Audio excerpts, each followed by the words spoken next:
Welcome back to Faithfully Free, Truthfully Me. I am your host, Hannah Hazer.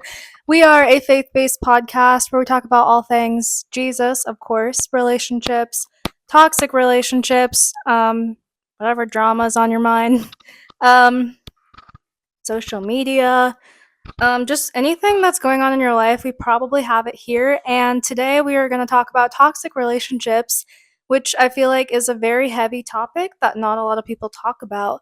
And I have my friends here who have some stories that they would like to share. But first, I would love for y'all to introduce yourselves. And I know Lindsie has already been on the podcast in a few recent episodes, or in a recent episode back in the past. So yeah, welcome back to Faithfully Free, Truthfully Me. Hi, I'm Lindsie. Some of you may know me from Hannah's second episode. I am glad to be here, stoked to be here, and just share my story. And yes, first returning guest. And I'm just super stoked to share my story and hopefully provide you all some insight as to how to overcome toxic relationships and how to navigate them and just ultimately make healthy decisions for yourself moving forward. Hi, I'm Mitch Pigeon. I have quite a history when it comes to relationships because I've been on pretty much every single side of a relationship. Yeah, you could probably anticipate what I've done. Um, so Hannah initially asked me to come on just because of the different perspectives and try to get my insight about a lot of it and see if I can help any of y'all if you need it. Well, thank you guys for being here. I appreciate it, and I'm glad this worked out tonight, even though I was a little bit late. But it's okay. We made it work. They're open till what was that? Cutting that part out. All right. So there's this question that I ask all of my guests, and I know you've already answered it in a previous episode. But Mitch, the question is, what does faithfully free, truthfully me mean to you? Faithfully free, truthfully. Yes. Yep. And you can divide that up or however you want to answer it. Well, since I know it's more of a Christian podcast, but I'm more on the Jewish aspect because that's what I was grown up as. But regardless, faithfully free is pretty much putting your faith into God and knowing He's going to have your back, no matter like what decisions you make or choose to do. That as long as you have Him in your heart, then you can succeed in anything and know that you're going to be okay. And then you said, what was the second part? Truthfully me, what does that mean to you? Honestly, just keep everything. I'm a big proponent on like I'm a man of my word because a man without his word, he's pretty much no character and nothing about it. So if you're completely honest with yourself and honest with people, then life is just simply easier. So, Lindsie, how about you? Do you want to re-answer it? Because I know you already answered it in the past, but do you have like a different perspective? Yeah, so I know I've answered this question in the past, and after taking some careful consideration and time on this question, I have come to a different conclusion on my answer of what faithfully free, truthfully me means to me. I would break it up into two sections. Faithfully free, meaning you have the autonomy to choose your own faith and where God is taking you in your life, and you have that autonomy to decide, what you. Faithfully free means you have the autonomy to choose your own faith based lifestyle and choosing the choices that you want to make for yourself to get to where you want to be at in your faith. And truthfully, me means staying true to yourself and being honest with yourself about what steps you want to take for yourself moving forward to lead you into the right direction that God has for you.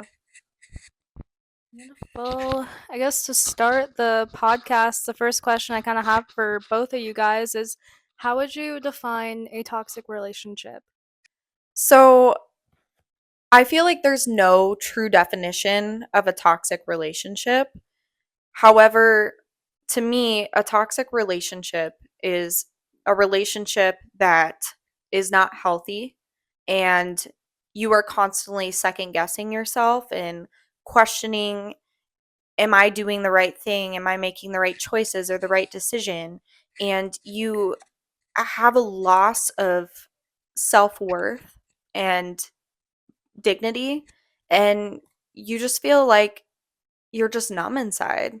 And to- toxic relationships are just draining. You feel like you don't have the energy to do day-to-day activities and carry out life's tasks that they have for you, and it drains you mentally, physically, emotionally, spiritually, and it's just something that takes away from your lifestyle. Like Lindsay said, there's no like true definition to it. I think it's just more so based on the characteristics that come from the toxic individual in the relationship. With that being said, everything that you pretty much said, I'm going to pretty much say too as well. You're going to feel emotionally drained, pretty much a shell of yourself.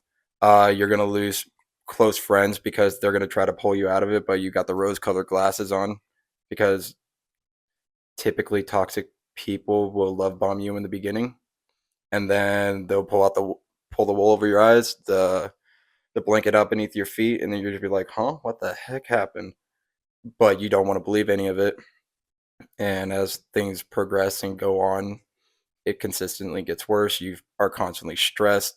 You feel like you have to walk on eggshells whenever you're trying to say something or voice your opinion or want to feel heard, but never truly gets comprehended by the other person. They typically make it about themselves. And then you feel just taken for granted, disregarded, and then you pretty much hole up and you don't want to be vulnerable with them. And it just progressively just gets worse.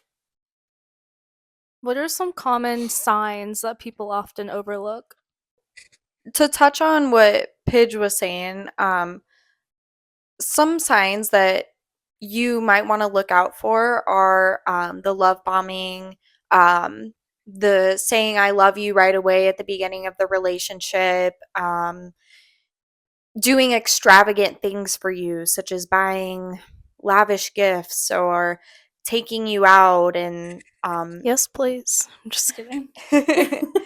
and there are some more serious signs, such as wanting to propose very soon and um, just moving in quickly and trying to rush things and not forming a solid foundation in a relationship. And that can go with both sexes too. I want to say, everybody thinks it's just the males that do all these things and that are toxic, but females are just as much a part of that as males are too. And I just want to point that out there, that it can be both sexes too that exhibit these behaviors, and that can lead to unhealthy patterns and behaviors. Red flags. Where do I even start? Love bombing, but like we both have already said. I guess it really depends on how the dynamic is, but like some people keep their exes in their phone, but they're like, it's just because like they were part of the same friend group. Okay, who cares? This is another one that keeping exes and like things from the past with your exes still in your phone, that you kind of just shows that you're holding on to the past, don't want to move forward. So that's a big no-no.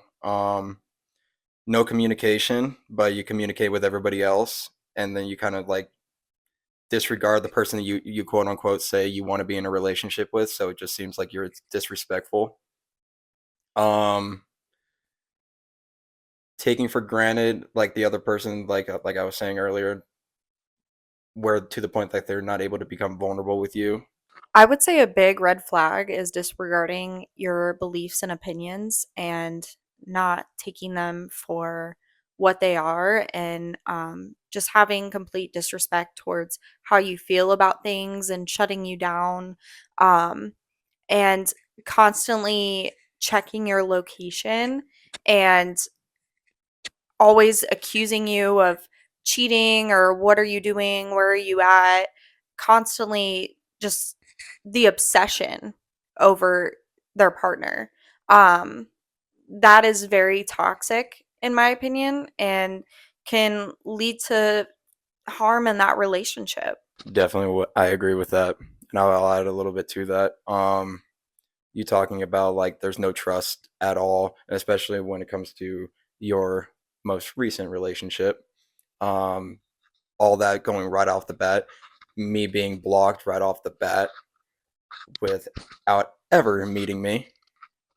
But if there's no trust in the beginning of the relationship, then that's just a rocky road. And I've already said this to you, some of which I do agree on. And this is where it might tick off a lot of girls, and you're having guy friends. And this is coming from a male perspective. And most girls, I feel, they know the guys that are on their phone or who they are, that know that they want a relationship with them. But yeah, you can say all you want that they're just they're just a brother to me. You know, the amount of times I've heard that and they end up sleeping with the dude. So guy friends are usually a no-no. And I'm a little different when it comes to this because I pick on you too much. Um, but the no trust, like I was saying, that is a big thing. And I kind of want to say the reason why he does that is because of his past and what either he has done or what somebody has done to them.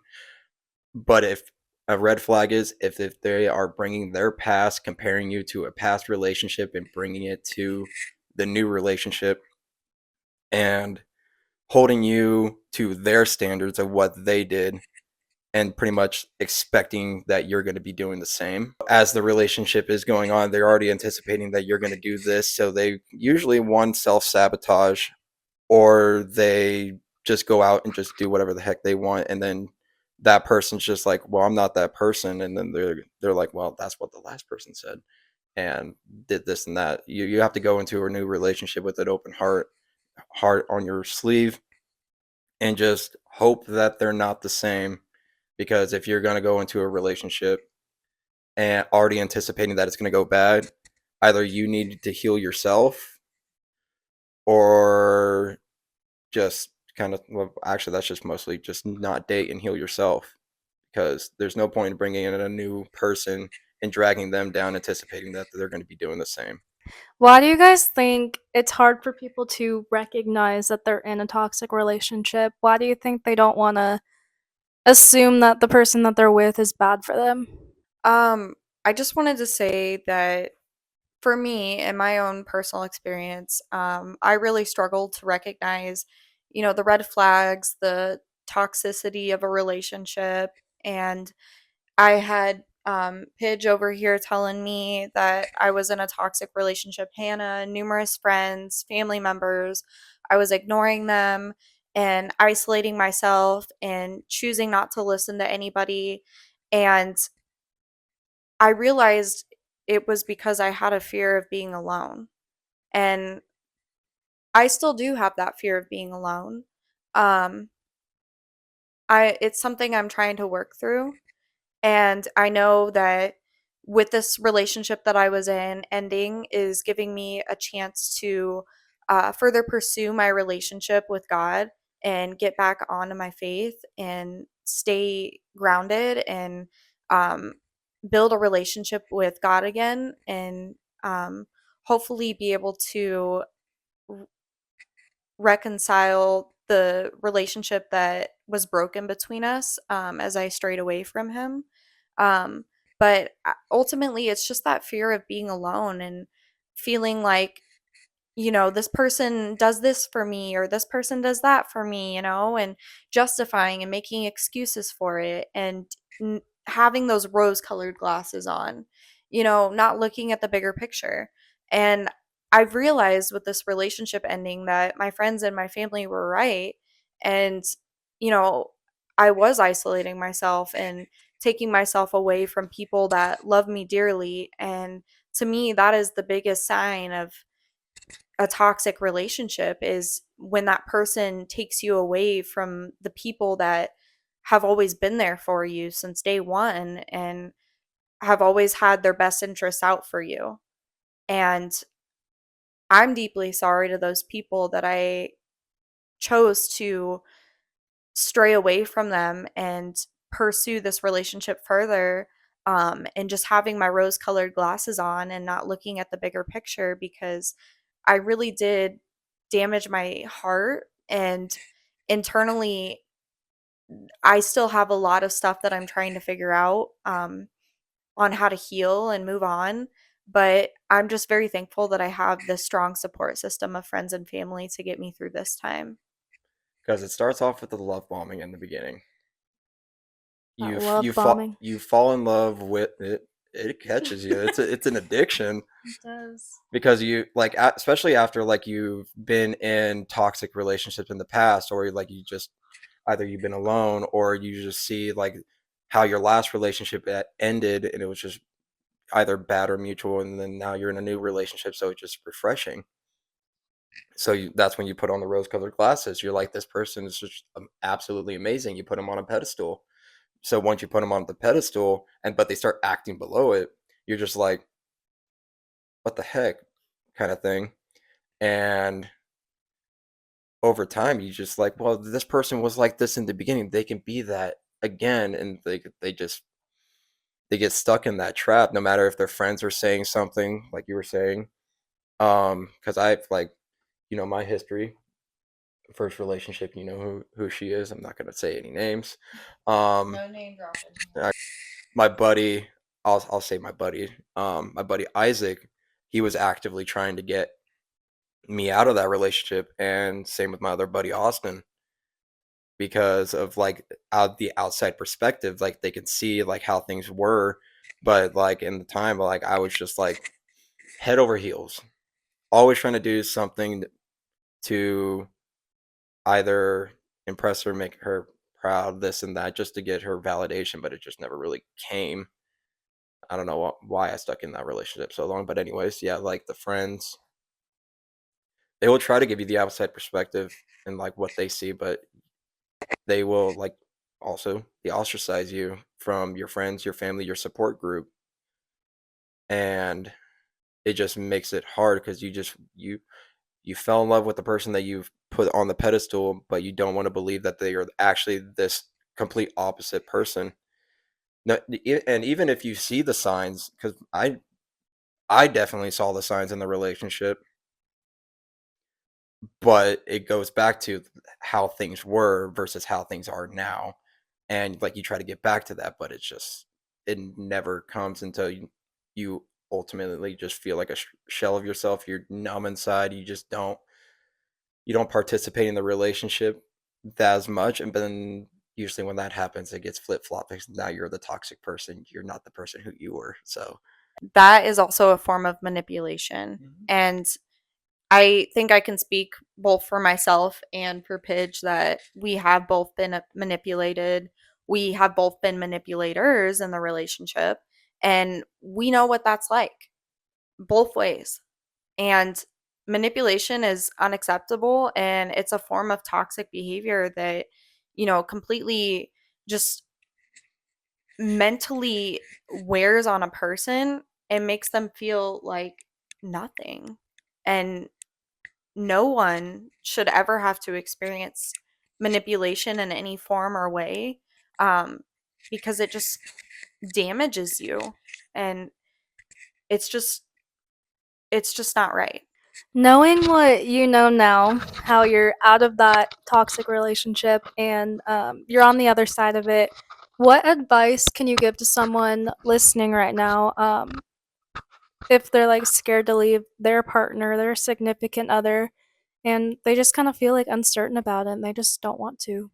So, if you're in a toxic relationship and you're trying to find a way out, my best advice for you is to reach out to your support system. Reach out to the people that have known you, pretty much your whole life, your best friends, your closest family members, any person that serves as a support system for you, that can be emotionally there for you when you are in a time of need to help get you through that situation.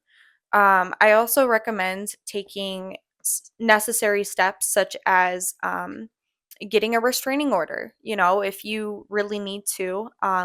If it's something serious and they're um, domestically abusive or violent or just not in the right state of mind, to get that restraining order to protect yourself. And I also recommend just, if they know where you live, changing your address, um, doing whatever you can, changing your phone number to just not let that person contact you and be in your life, because the only thing that that person is going to do for you moving forward is just debilitate you and drain you and emotionally exhaust you. And that is not something that you should have to go through alone. So lean on your support system, take the necessary measures to get you the help that you need. And just make sure to take care of yourself. Have a little self care night. The other night after my breakup, I went to a hotel and just had a self care night and did like a little face mask and soaked in the tub. And to me, that was nice because I haven't taken care of myself for a little while now because of that toxic relationship. And I wasn't putting my needs first. And to have that moment of peace and quiet and just that time to think about my decisions moving forward was everything I needed to get to the point to where I'm at now. Definitely, like what you said, reach out to your support group. Even if like we were talking about earlier, even if they're cut off, if you find a way to get a hold of them, if you know where they live, where their family members live, this and that, figure out who you can reach out to that knows that will give you the best insight on how things have been going and your steps moving forward. Whether that be friends, family, uh, a pastor, anybody. There's plenty of support groups out there that you can go to. Men's mental health, women's mental health support groups. That they just knowing that there's people out there that are going through the same thing or have gone through the same thing that can offer help. That's a big thing. If it's not too bad and it's like not completely abusive, like physically kind of thing where you absolutely need to get the heck out, be like, if it's more like on the emotional side, or the mental side, I would just be straight up honest with them, be like, hey, I haven't been liking this stuff that you've been doing. Try to communicate, actually care about your relationship. They will actively try to make things better, but here's the little like double-edged sword. The ones that don't like only care to just have you around because they don't want to be alone, or they want to not look single, or they just want to have you in their grasp. They'll do it for about like 2 weeks, 2 to 3 weeks most. And then that's when the repeat of the love bombing happens. They're like, oh my God, this person's getting better. They're actually actively doing it. But then they pull the blanket out from beneath your feet, and then they're going to go right back to their old actions. And that's what mostly a toxic relationship is. It's the constant highs and lows that really just get you trapped, because you get the dopamine release when they start being nice again, or they start loving you again like they used to. And it just gets you like further entrenched into their web, and it just makes it hard. But when you're at a low point, just dip out. And if they are active, and like I was saying earlier, if they're going beyond the 2 weeks, the 3 weeks, and just keep progressively trying to get better, that person, I would say, is a good one. Like, they were like, oh, I didn't realize my error of my ways. I'm terribly sorry. And then they actively just keep like quote unquote making it up to you over that time period and keep doing it. But the person that really just doesn't care, they'll do it for like 2 to 3 weeks, guaranteed. And then they're going to get tired of doing that stuff, and then they'll go right back to the same thing. And if they do that, I would say try to communicate. If you really want to be with them, communicate, and then just kind of just watch their every move, and not in a creepy way. uh but yeah, and if they go right back to the repeat behavior, be like, I told you, if you start doing this again, I'm gone. And then you have to stay true to your word no matter what Stay they true to say. yourself. Wait, what was that? Stay true to yourself. Exactly. Truthfully, me. Where you get the love and support, and it's consistent. The consistency is everything when it comes to a relationship. And whether you have been in a toxic relationship, you are in one right now, I will tell you, for the most part, if you've only been in like toxic relationships, the moment you find like a stable relationship, you're most likely going to view it as boring. And that's the sad truth. Because of like what I was saying about the constant highs and lows, that's what you anticipate, that's what you're accustomed to. And that dopamine release that I was saying, like when things are finally going good, it's just all the way up here and then it just drags you down, and that's where you're consistent. But when you're like at a stable line straight across, it's gonna seem very boring to you, and then you're constantly on edge because you're like, okay, well, this is where this is at, I'm waiting for where it's going to go right here or back up here. And a typical stable relationship should be just constantly going like that, constantly straight up. Sometimes it'll plateau, but a plateau is still stable. When it starts dipping and then going up and down like a roller coaster, that's when it's not a good relationship. So for those that are kind of have the baggage of toxic relationship, and if you find one that's boring, or at least it's not the constant highs and lows, you're constant questioning things, I would take a step back, reevaluate on what you want in a relationship and what this person has been doing compared to what your past toxic boyfriend, girlfriend, whoever, and just be like, okay, this is actually good for me. I need to figure out why I'm feeling this way, why I'm thinking about self-sabotaging this relationship right now. I'm sorry, I'm going to use you right now. Last year and the year prior, and like we've known each other for a while now, and she's been in a lot of toxic relationships. She found one that was actually really good for her, and I actually really liked the guy. And you weren't used to it at all. You weren't used to it actually being stable and actually getting better over time. There might have been some tiny lows the here and there, but like over time, like it was just constantly just going up, and it was actually a really good relationship.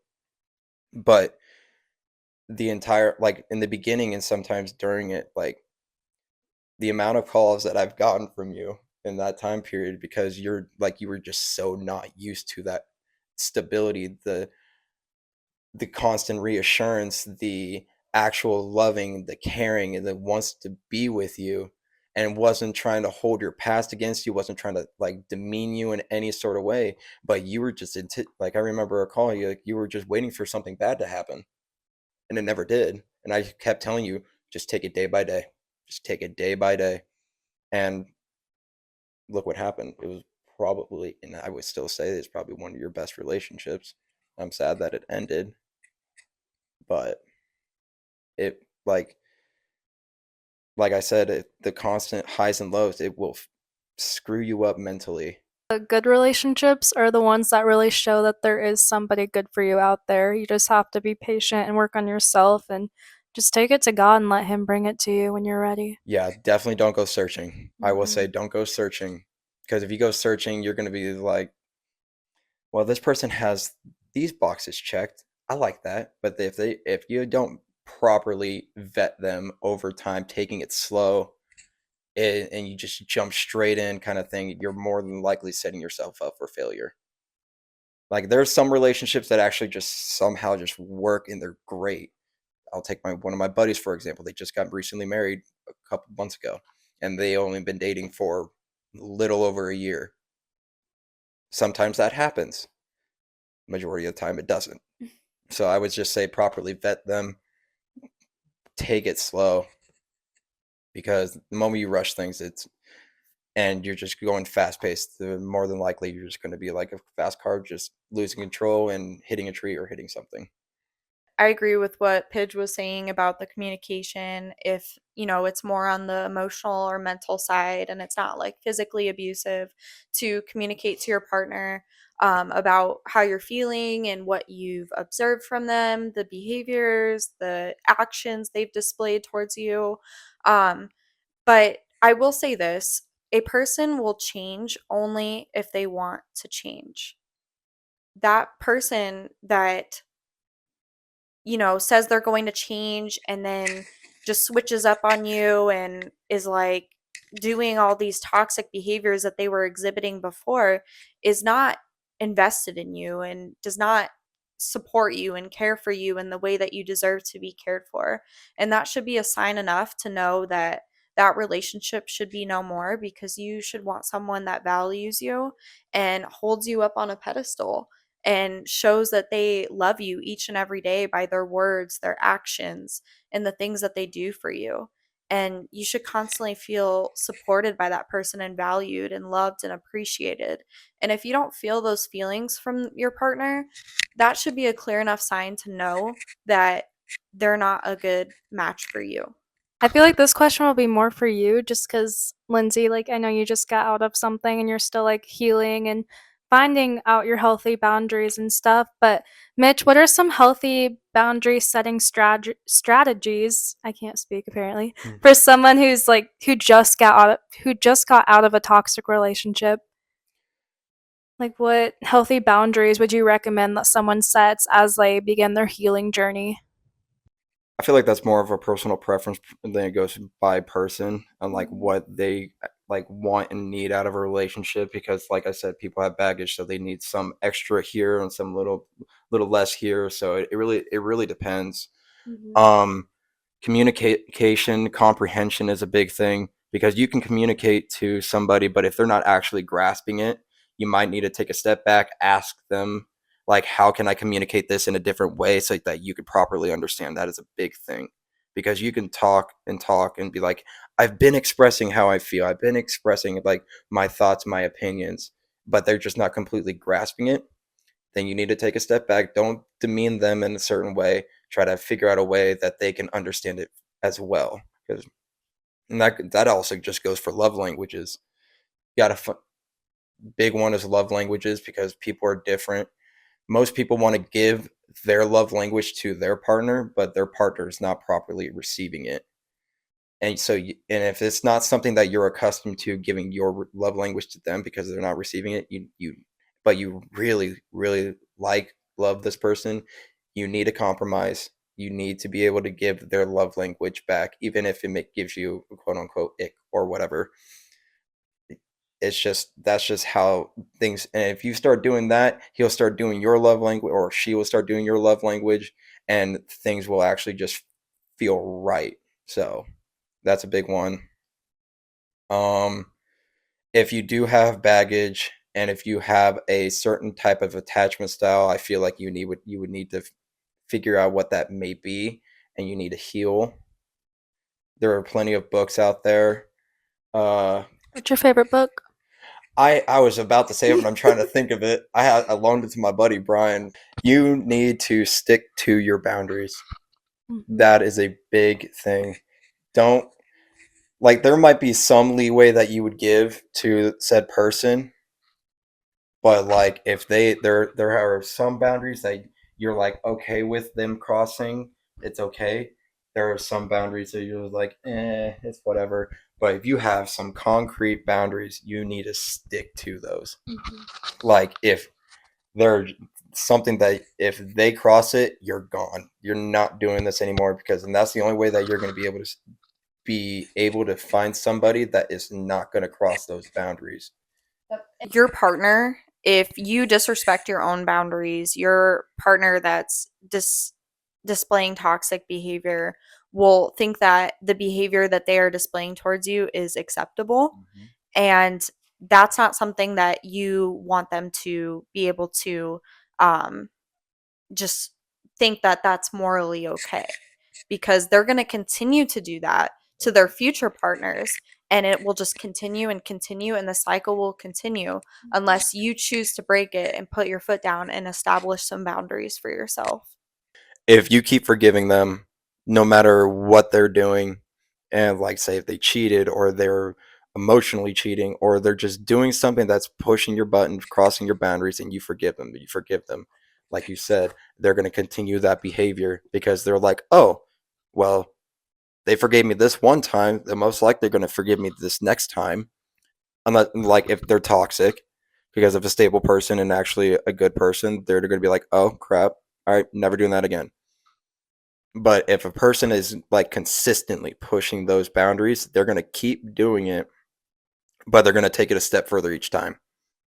And it's going to suck because like over time you're going to be looking like, oh, well they did it then. I forgave them. I can forgive them now. And so they're going to keep pushing that until eventually either you snap or they just do something unforgivable. And that's where trauma starts happening, and nobody wants that. Lindsie, I would love for you to share to your comfort level if you could share your experience with the toxic relationships that you have been in, and when did you realize that you needed to get out of those relationships? Yeah, so my recent relationship that I just got out of um, was definitely the most toxic relationship I feel like I have ever been in. And I think I can speak for all of us in this room that they would agree with that as well.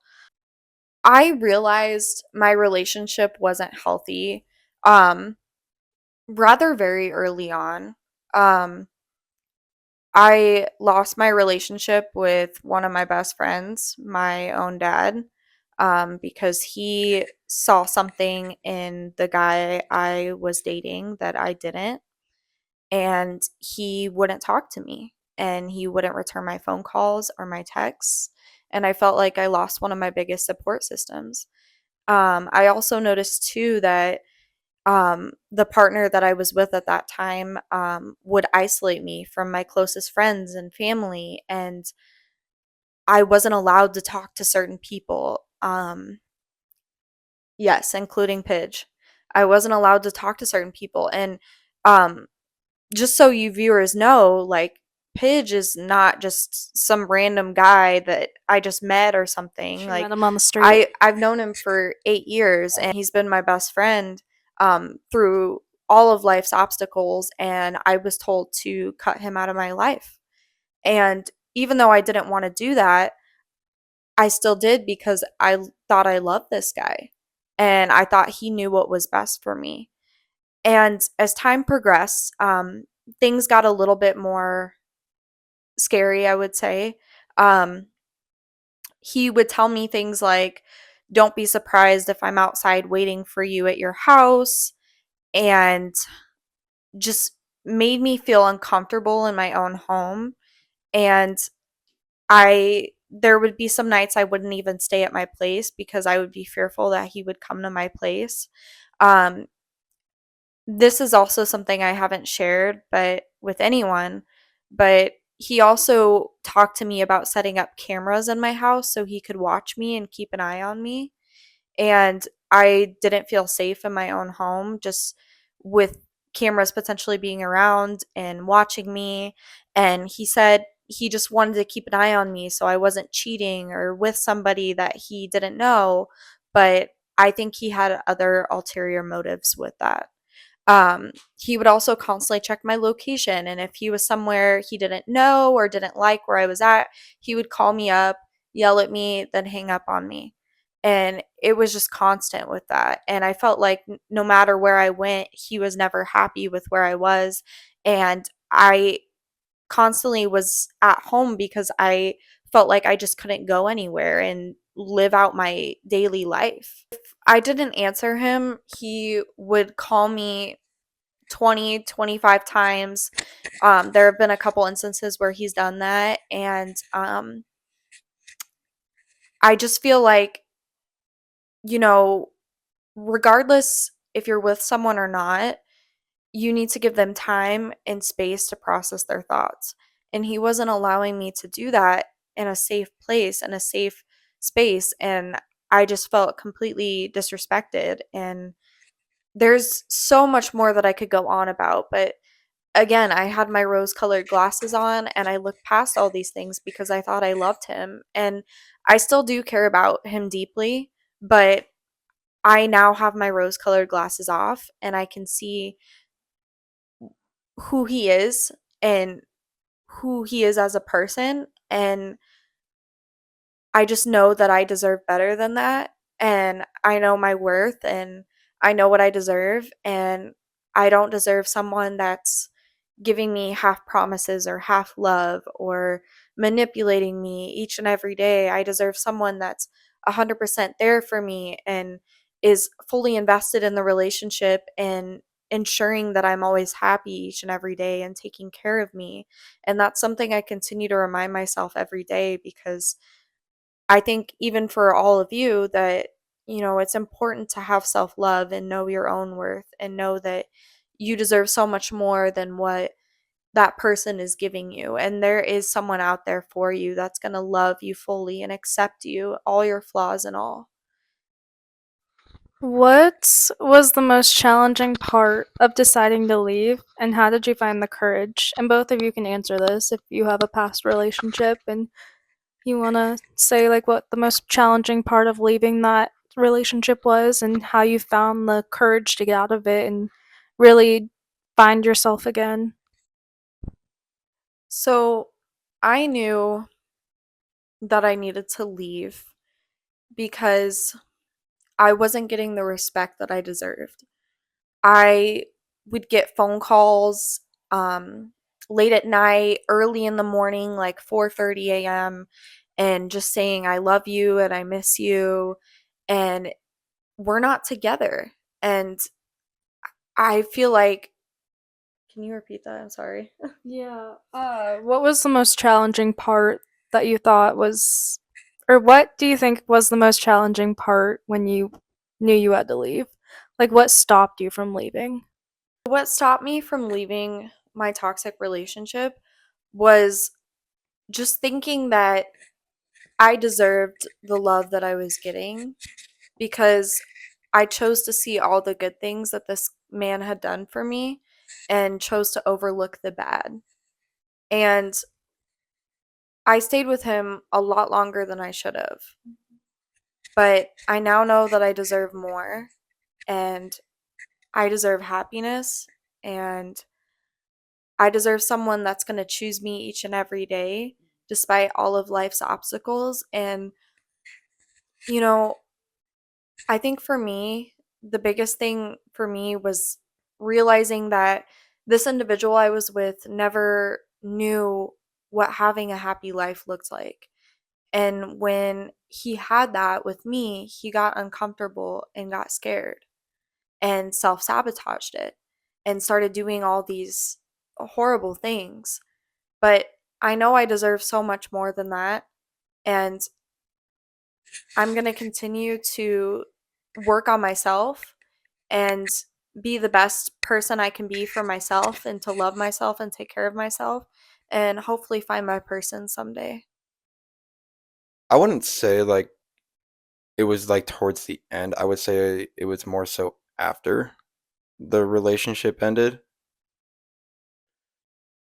I'm gonna use my first one that I've been in. When it ended, I was just numb. Like it was me and my cat, and I literally looked at him and like, looks like mom's gone. And then I looked at, and then I was like, I'm gonna play some games on my PlayStation. But like I didn't really have a care. I mean, it was just like not because like I was like sad out the relationship ended. I of course was sad, but it's just like I had literally nothing else to give. I was just done, and I was okay. I didn't hold myself up. I didn't cry those tears. I did that in that relationship. I've cried those tears. I've cried like why me? Why this stuff happened? What's going on? But when it ended, I was just like, okay. I actually felt like a weight was lifted off my shoulders and I felt relieved. I mean, yeah, it sucked not having somebody there that I always came home to, but throughout towards the end of that relationship, after I got off work and I would literally just sit in our driveway for like 20 minutes just trying to decompress one from work and then mentally prepare myself from walking in that door because I knew I was going to get nagged out about something. And I was just like, so when it ended, I was just like, okay. But I feel like the biggest part for me, given that it was my first girlfriend, she was pretty attractive. So it was more so like I didn't necessarily believe I could find somebody on that attraction level again. So, and yes, I'm a big proponent. Like relationships, you have to have attraction to your partner, And I felt like if I went below that, I don't know. I think it was just out of own personal vindication towards her. It's like I wanted to find somebody more attractive, kind of thing, just to to give the proper middle finger, in a subtle way. And I feel like that was a big thing, but like but there's always people out there. Just find one that you find attractive on your standards, not everybody else's standards.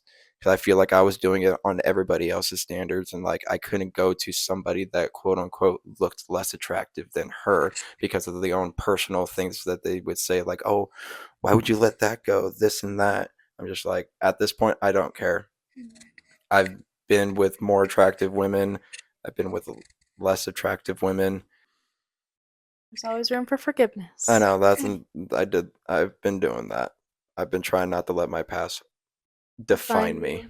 The second relationship that I kind of like actually viewed, that one really sucked. I actually hold myself up for about 3 months, and that one really sucked. And so, but in that time period, I did a lot of self reflection, read a lot of books on psychology for relationships, psychology for self help, because like I think after my first relationship, because this one came not long afterwards, I actually became the problem in that because I brought my baggage from the first relationship to this one, and I self-sabotaged that big time. So that's when I started doing my journey. So I feel like, towards your question, like you kind of have to, if you've been in a toxic relationship, you need a big time either, and this might be controversial, either be the toxic one to see like the yin and yang of it, so then you can know like, okay, you've been the toxic one in this one, now you're the toxic one in that one, and then you're just like, okay, I know the signs from when I'm doing it myself, so if in case like you do it in the future towards your new partner, then you're like, you need to take a step back and reconfigure yourself, as well as if you notice it when it comes from another person. And that's when you know which boundaries you want. So How has y'all's experience shaped your view of healthy relationships today? Like, what are you looking forward to in your next relationship? I'm just gonna put it this way: my past, I've I've been a scumbag. I've been a scumbag because I've been the cheater. I've been the cheated. I've been the side guy. I've been the guy friend, and I've been with married women. I've been on pretty much every side of the spectrum of a relationship that you possibly, like, the main ones. So the things when it comes to the relationships that these girls have already been in or are actively in, and the lies that they tell or the things that they've been said to either keep me out of the loop so they don't get found out, it kind of has damaged my view on relationships, and whether or not, like, I understand that there are ones out there that are actually good, but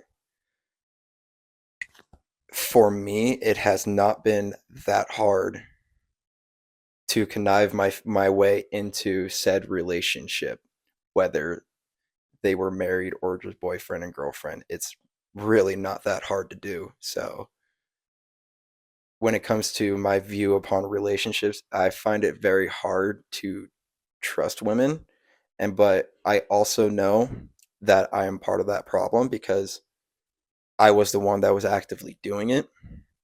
So it's a bit of a 50-50 in my eyes, that I self-sabotage my own outlook on healthy relationships.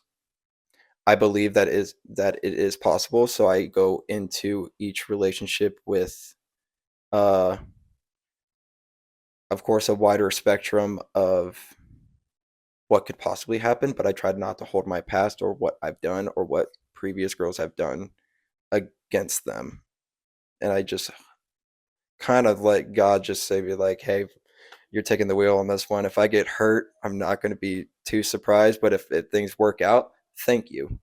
So I just try to. I still wear my heart on my sleeve. I'm after a certain I'm still vulnerable. I say everything that comes to mind. I hold true to my word. But there's that little subtle naggingness in the back of my head of things that happened in the past. So it's really hard to try to get past that. And there, especially when things like red flags start coming up, or like some kind of beige colored flag or whatever flag there is. But just got to stick true to it. How has your experience shaped your view on healthy relationships today? And what are you looking forward to in your next relationship now that you've been through all of that garbage that you experienced? My experience has shaped my understanding of what to look for in a future partner and how to hold high standards for myself and what I should accept and not accept in a relationship. And I'm just mostly looking forward to finding my forever person, finding someone that I can come home to on a stressful or a long day at work, or, after getting in an argument with someone, or just not having the greatest day, and being able to know that I'm going home, but I'm also going home to my home, which is my person. And knowing that I can and Yeah, keep going. and knowing that I can talk to them and be able to confide in them, but just ultimately finding my best friend and partner in one. I want to be able to find that person that is the complete same as me, but just different gender. We're like the same person, And I feel like I did have that before in a previous relationship, but I ultimately self sabotaged that.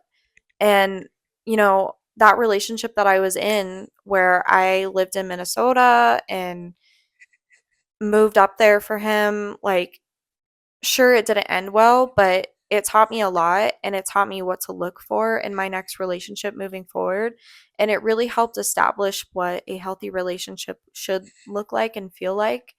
And I'm very excited and hopeful for what the future is to come. And I hope you guys can realize that there is someone out there for you that loves you and cares about you and wants to be with you and spend their lives with you and get married. And they want all of that.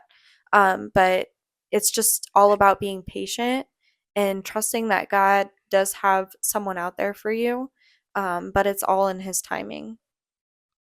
As we start wrapping up this episode, um, we all know that healing takes time and it does not happen overnight. What do you both think are some key steps to rebuilding your identity and trust in other people or in yourselves?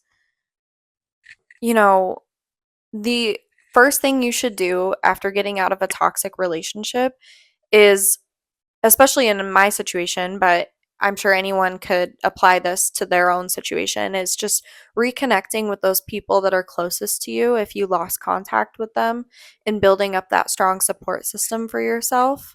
And also, too, just taking time for yourself, going for a run, going to the gym, exercising, you know, taking yourself out for ice cream or to the movies by yourself or doing a spa night or just something to promote self care for yourself. Because I strongly feel like at that point, you just need to work on rebuilding yourself. You know, you can't heal alone, and you need to do things that are going to help you get to that point where you're fully healed and ready to have that person that's meant for you come into your life and love you correctly. And in order to be in a healthy relationship and get to that point and find your person, you need to heal yourself first. And that's by taking all these steps and measures to get to that point of ultimately feeling secure and stable in a relationship and just genuinely happy to spend your life with someone. So, what do you think are some key steps to rebuilding your identity and your trust in other people after you experience something toxic? Definitely the healing aspect. You need to learn to do stuff on your own. That way you can, it's not loneliness, it's solitude. So that way when things start going weary or awry, you know exactly how to take care of yourself. Like exactly like you've been listening to me. I'm so proud of you. Anyways, so cute. But yeah, like Lindsay said, do a lot of things on your own. Of course, having your support system. Yeah, my hat's starting to pop off this couch cushion. It's being troublesome. Um, yes, having your support group is definitely essential. Being able to rely on your friends, your family, and those to bring you back to the person that you were before the relationship because they were there with you before your relationship. So they know how to, at least I hope they would know how to bring you back to it and bring out the old you. But a lot of the things is being able to do things on your own. So when you're in a future relationship, if they're gone, you're not in for an extended period of time or something bad happens, you're going to be okay. You know how to deal with being on your own. You know how to take care of yourself when you're on your own. When it comes to the right timing, I would say people say like the amount of time that you need to heal is like if you're in a relationship that's long term, it's going to take like X amount of months to heal yourself. Honestly, just heal at your own pace.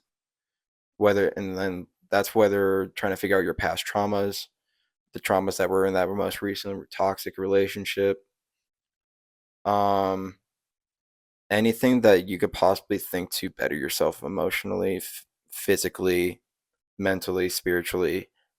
Honestly, the three G's. That's what I go by. God, gains, which is muscle, physical, and green, which is financially. So that way you're constantly elevating yourself.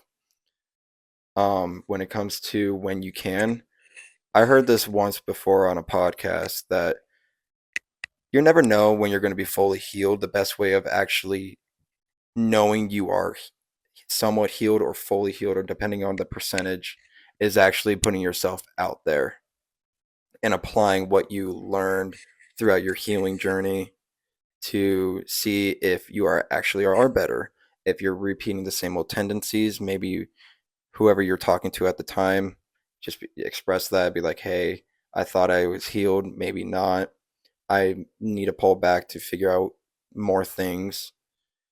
If they're a good person, they'll stick around, they'll understand. If they're a bad person, they'll probably just ghost you. So, but yeah, the best way of understanding whether or not you are at a certain point is you have to put yourself out there and apply it.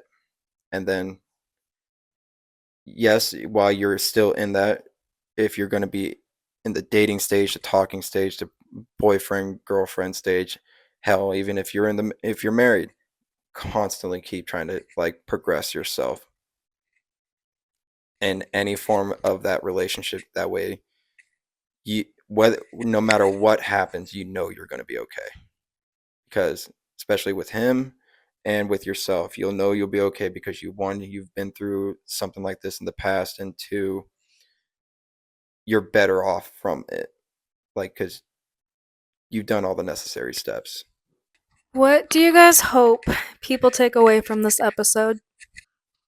What I hope that you guys can take away from this episode is just learning to identify toxic behaviors and how to get out of a toxic relationship, and just ultimately knowing that you should put yourself first before anyone else. Um, I think that in itself is enough said.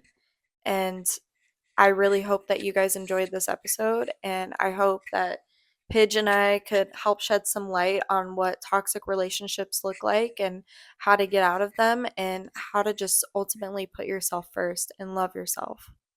Thank you. Hopefully, personally, I want to say I hope you guys don't end up like what I've done because it really messes with your head. Like I said, I've been on a lot of different sides of it, and I don't wish that upon anybody because I will be the first one to tell you it really sucks. and I wish I never did a lot of the things I've done, but it did on. But with that, it's given me a lot of insight about a lot of different things. So I feel like I've been able to, like, especially when it comes to Lindsie, I like she would tell me certain stories or things that are going on in her relationship, and I can pretty much almost all the time verifiably say what's about to happen or what could happen because I've I've done it, and I wish I never have. But so you don't have high body counts. Don't test the waters. Try to be abstinent as much as you can. Do things for yourself, and self-love is a big thing. People are definitely going to call you selfish too.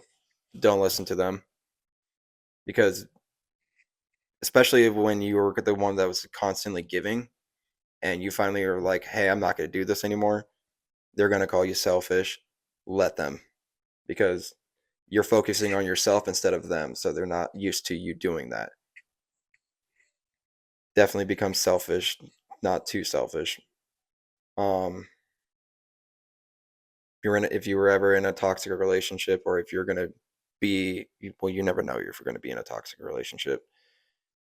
Hopefully that some of the signs that we said, and like you definitely have somebody in your life that you can verifiably talk to that can give you an outside perspective, but you need somebody that's just gonna straight up be as blunt as possible, call a spade, and just be like, this person's being this way, you need to get out. That's what I did with Lindsie in this most recent relationship. She told me all of it, and I'm like, things are going to get worse from here. You need to get out now. Kind of wish you did. I'm sorry that you went through all that, and especially the stuff that you just revealed here. Just kind of ticked me off.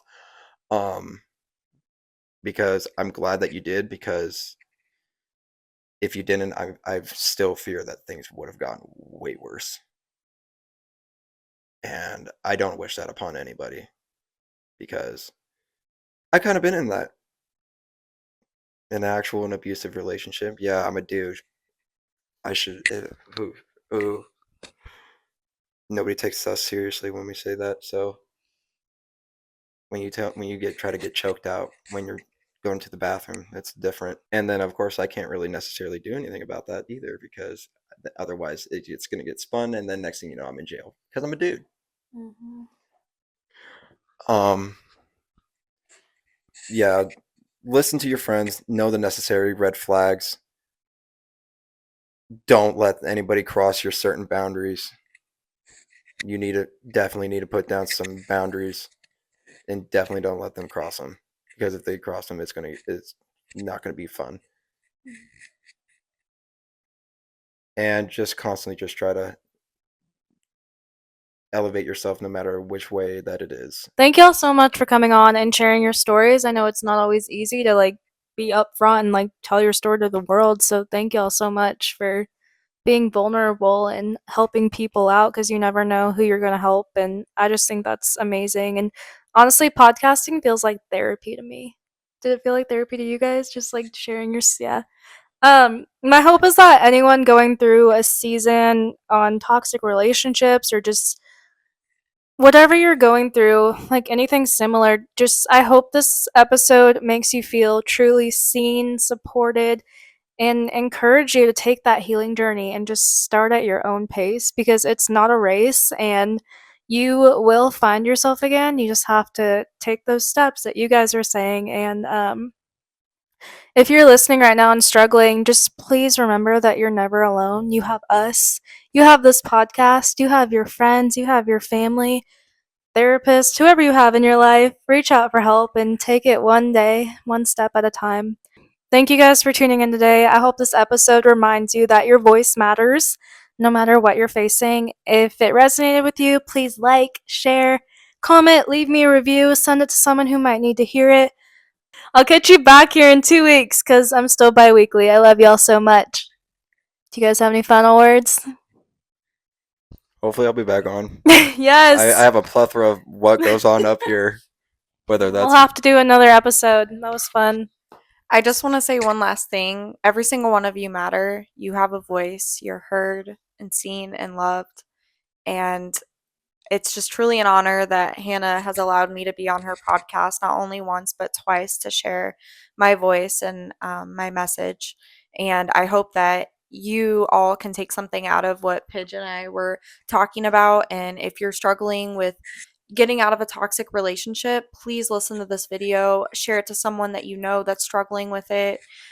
Just spread the word, because we've been there. We know what it's like on both sides, and we are just speaking from our hearts when we say that you are not alone and that you can get the help that you need.